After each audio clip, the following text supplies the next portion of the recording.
Shangaa sana mtoto yangu msichana ameuawa na watoto wake wawili kinyama. Ile mimi naomba serikali itusaidie tupate haki, haki ifanyike. Hiyo tu ndio tunataka kwa sababu yameshatendeka na hakuna kitu kingine tutafanya. Asante. Niko na mshangao kubwa sana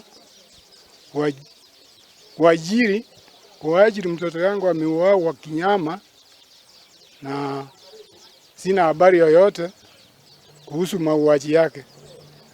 Kwa hivyo nina mshangao mkubwa sana, ameuawa pamoja na watoto wake wawili, msichana na kijana. Kwa hivyo chanzo ya hiyo mauaji sina habari yoyote.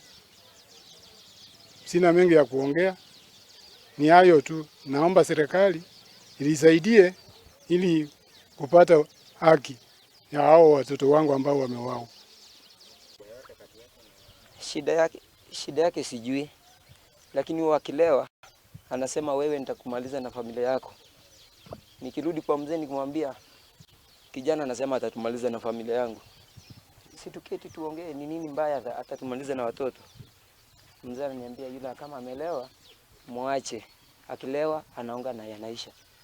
Na ameshaongea mara mbili kama mchezo. Jana ndio hata nimeonea kwa macho. Ameshaongea wewe unajifanya umeoa. Mimi nitakumaliza kabisa. Hii shamba utaichukua. Nitakuoa na mimi nijiue. Hii shamba isikae na mtu. Tuko wawili.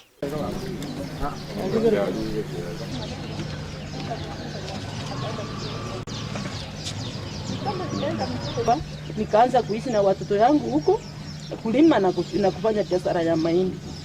Huyu mtoto kumaliza form 4 wakakutana na huyu msichana.